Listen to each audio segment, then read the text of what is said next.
So I attended my very first Fusion World Regionals using the Blue Super Saiyan Vegeta deck. I placed 12th overall, which did end up getting me the Serial Goku card, which I'm very proud of, especially for my first regionals. I ended up losing 2 games out of my 6. The 2 losses that I ended up with was with Goku Black as well as Super Saiyan 4 Goku. Goku Black, I just did not get the great starting hand. And then the Super Saiyan 4 Goku had a really nice board and had too much of a hand size for me to really come back to. But the games that I did win were against Bardock, Frieza, as well as the new Angel Goku, which I was quite surprised about. And today I'll show you guys the deck list that I did end up running for this placing. And then I'm going to show you guys my current collection binder for Fusion World, just to give you guys a little bit of an update. So let's get into this deck list here. So starting things off, we have, of course, the leader, Blue Vegeta. 35,000 power if you have 7 or fewer cards on your turn. And with every single deck, I think it is mandatory. I guess not mandatory, but like it is like highly needed for 4 super combos. Pretty much 90% of the decks will be, for blue, will be needing Pilafs, 4 Pilafs in there. The only deck that I feel like doesn't need Pilaf is literally like Goku Black, because there's just not enough room for that deck. Then we have 4 of the Draw 1 Trunkses. The Draw 1 Trunkses, of course, great starting, cantrip. The way that I was playing Vegeta was control, so keeping as much life as possible so that I could gain as much energy and then start putting in the damage. I think this is the last time I'm going to be using control Vegeta. I think maybe a more aggro version of this deck would be better. And I'm actually transitioning into using Angel Goku. I want to learn that deck. It looks super fun. The combinations are very tricky, and it could get a lot of people off guard. I think the biggest deal here is in set 3, you're dealing with a lot of powerful 4 costs, which can be pretty hard to deal with if you don't have the right starting hand, which this deck may struggle on, weirdly enough. Then we have 3 of these Zamasus here. With Roshi out of the picture, there's not much reasons to be using this. However, mirror matches are good with this card to get rid of like the combinations for Pilafs or something like that. And like androids, for example, you can bottom deck their Jiro, then they have to combo something out of their hand in order to actually get something in their drop. So it's actually pretty still useful. And luckily, I didn't verse any androids in my matchup, which is probably why I ranked pretty high. My matchups were really good, but that's just because set 3 did favor more of the other decks over the androids, I guess. There were androids players, but I just didn't end up matching with them. Then I have 2 of these Gotens. Only 2 because this was like really last backup if I didn't have Vegito. This bounces back a 2 cost. And this is actually the only card in the game that could, if I did end up versing Piccolo, for example, to deal with the 2 cost Gohan turn 1 if they use the energy marker for the Gohan. So then I'll have 1 energy and then I'll play this and bounce it, and then they've wasted their energy marker and then they can't ramp for another turn. So it's a really good card to have just in case of the Piccolo matchup. Then I have the 2 costs Super Saiyan Goten from set 3. Draw 1 if you have 7 fewer cards. Again, it's just a nice turn 2 play, getting 1 card to your hand. And then if this allows me to go aggro against androids, that's one thing you need to be a little bit. I try to build my deck a little bit aggro to combat with the androids. So this can swing into the leader and still get me the draw 1 as well without being somewhat defensive. And then if they swing in this, I can like easily ditch it away because, you know, it's not that big of a deal to lose. So to the Super Saiyan Goten, we got 2 Mighty Masks here. Just for some flexibility for, of course, the Gotenks that are coming up very, very soon. And, yeah, it's actually a really nice card to have. And then we have some more new set 3 cards, which is 2 Videls. Didn't want to increase this all too much. You can be a really dead card in the hand. Angel Ku can actually, like, you know, filter out that and don't have to deal with that issue. But when it comes to Vegeta, this is a 0 combo card. I like to use this to be aggro. You swing with her, you get the 1, and the next turn they try to swing at her, you just protect it with the card you just grabbed, and you can do this really nice, like, long protection cycle with her without losing any cards from your hand, essentially. So it can be actually a really annoying card if they don't deal with this quite early. Then we have 4 Vegetos here. Very great card. Bottom decks 2 drops, which some are really, really strong. Lowers a great combination piece for just like bottom decking higher cost cards overall. because it lowers every single card's cost by 1. Then we have the set 2 3 cost Gotenks here. The more I played with him, I like him, but the more I played like in this new set, I think Vegeta is just the way to go for the 3 costs. This Gotenks put on a backseat. I know that he's a 10k combo, but I sacrificed the extra copy so that I could bring out some better things. Like if I had both of these cards in the hand, I'm most likely using Vegito first over the Gotenks. And then, yeah, he becomes just a 10k combo at the end of the day. At least he's pickable with the Videl, which is always a nice thing. The more targets she has with 10k combos, the better. Then we have, of course, with the Gotenks, you need the 4-cost Gotenks. Went with 3 here. I did have that 4, but we have a new set 3 card that just competes with it. So this is just like easy to grab with the Goku Black, which will be in the deck, and then have +2 on the hand size. Our new set 3 card, which is the Gohan.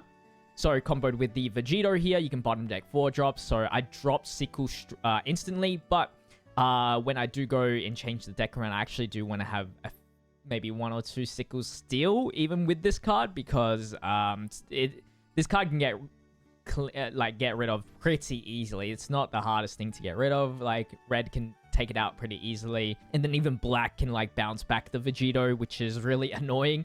As how I lost to the Super Saiyan 4 Goku, bounced back my Vegito. So when he played the 4 drop, the following turn I couldn't do anything because this guy took all my energy, and then I couldn't bottom deck the Super Saiyan 4 Goku, which led me to lose. So those are the like mid-tier cards, like the mid-cost cards and the lower-cost cards. And so we'll move on to the big boys, which is a 5-cost Double Strike Vegeta. Got me, I think, just 1 win with the Double Strike right there, but it's very, very good regardless. Having the option to Double Strike is always good. Then the 5-cost Vegito is like the most nicest card, honestly. Just it's a nice overall number, 30k. It's such an investment for the other player to block, and then the double swing is very, very good. And then of course, without any other additional cards, you can bounce back a lot of the strong 5-cost, bounce back like the 5-cost Bardock, which is huge. That's essentially the most important thing that I bounce back in that game. Then we have our reset button, which is Zeno. Actually came in real clutch. Being able to even double Zeno like puts so much stop on the momentum of other players. It is a real big game changer here. And if I knew like I'm at 5 energy, I could just like swing at body. Hopefully I could protect the next turn and Zeno and not have to worry about the board all too much. Then we have Goku Black. Just run 2 of these. Picks up the Gohan or the Gotenks. And of course, depending on the situation, I will... I most likely pick the Gotenks, but sometimes if the board is pretty low, I just pick up Gohan with the 30k swing and the bottom decks. Then we have 4 Gallic Guns here. Crucial card for protection, which is one of the best extras in the game, I feel like. So allows you to draw 1, keeps your health very healthy for 1 energy, and not really lose any cards. And then the final cards that we have is Absolute Lightning. I really only use this for the green matchup, but I didn't verse any green, so it's usually just charged in the deck. If I'm versing yellow and they drop the 6-cost Frieza, this is the best way to get rid of it, because if you play Zeno, he gets into rested, so especially if they play the 6-cost when I'm still unawakened, gets to put some pressure on, at least still. So, yep, Absolute Lightning. Obviously, I wanted to increase that if I could, but with Gohan in here and like the Videls and the Vegetas, I have a lot of 0 combos, so I didn't really want to have to deal with that. So yeah, but this will be the last time I play this Vegeta deck. I want to go and move on to Angel Goku, or just try out like an aggressive Vegeta with that new 2-cost Vegeta Self-Awaken. I think that would be quite fun to use. So let's jump into my binder. So in this binder is a lot of the collectible stuff that I have from like locals and, you know, tournaments and stuff like that. More so than the unboxings from the sets, just because I use those cards to trade so I can build up these playable decks that I have without really costing any sort of money, extra money, because obviously the card games can get really expensive. So we need to do some trading in order to keep that cost low. But let's get into the first page here. So the first page is obviously going to be like the most expensive page. Here we have the Son Goku that I won from the regionals. I got 589 out of 777. Unfortunately, not like a pretty number, but still happy that I even got one. Some of the Ultimate Battle. I did have the Ultimate Battle Vegeta. I did win the Ultimate Battle local, except I traded it away so I could get some of the new set 3 cards that I needed. There's not a big deal. Then we got the release event Vegeta, something I also really treasure. It's when the game just came out. Super rare card. And I think these two will grow overly monetarily more and more expensive. These are the regional attendee cards, like the top 32, I think. And then this is the participation. Got the Angel Goku gold marker, which I'm happy about. And at the top here is the winner Gohan from set 2. And then the winner Bardock from set 3. I did not get the winner Goku from set 1, though. I only got the participation. And then the secret rare come out because it looks pretty cool. Here is the energy marker page. So all set 1 leaders, full energy marker gold. Thought that would be cool. And then we have the regular ones. And it continues on the second page. Here's some of the participation ones. This was with the Vegeta, the gold one. But just got the regular one. I wish I could have got the double golds, but I think you're only allowed to have one, so then you have to play for a different event to get the gold one, I think. Participation for the set 1, and then participation set 2. These are the tournament pack set 1 here. Pretty cool stuff. Love this one. Love the Goku and the trunk. So cool. So cool. Then we move on to some of the other set 1s, and then set 2 tournament packs. So got all 4 of the winners, then the participation,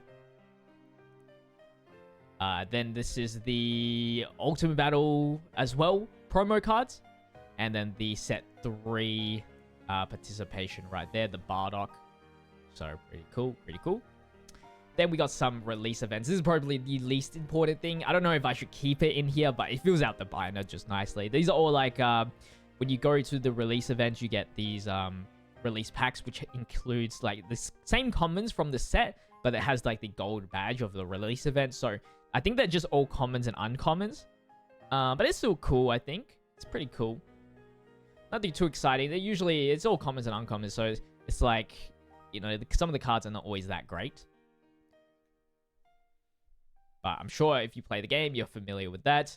Then some of the promo cards from the promo packs itself. These are like starter deck stuff. Nothing too fancy right here. Just got like the leaders that I've bought the starter decks for. And some of the promo cards like Gallic Gun. Looks so good though. Hopefully they do alt art for Gallic Gun. It'd be really cool. But I think I'm going to be dropping Gallic Gun, which is funny enough. Some of the Judge packs. I wish I could get the full set, but I only got 4. Still good though. And then some of the secret rares we pulled on the channel. Like this is my first secret rare that I pulled, which was the Frieza, and then the alt art for the Trunks.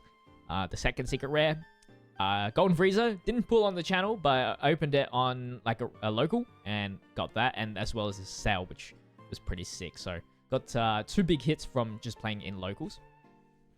Some more release event. This is for set 3. Got the Farmer with the Shotgun, which is the best one out of all of them. Maybe I should put him in the middle. Some more release events. I only went to 1 release event, so not that many of those. But here is some of the Promo Pack 3 stuff.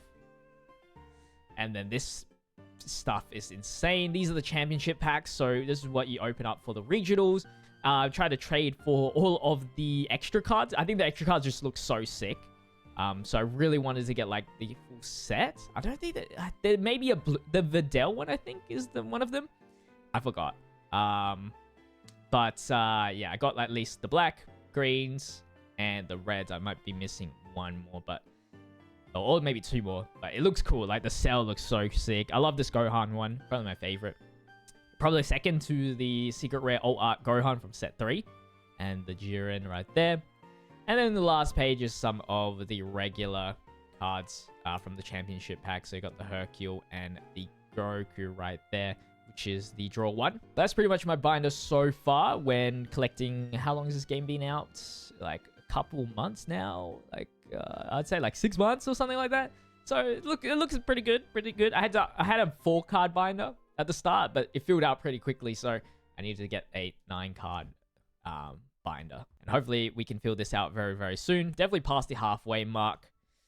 Maybe one day I'll have a separate binder for just the release event stuff. But I hope you guys did enjoy today's video. For people that are wondering for the digital version, I'm getting around to, I was practicing for the regionals, so I didn't have much time to record videos for you guys, but that's coming on the way. I had some practice, and it's good that I went to regionals before actually playing some of the new cards, because now I kind of understand more about decks that we're going to showcase in the future. I'll see you guys in the next video. Make sure to leave a like and subscribe to the channel. Peace.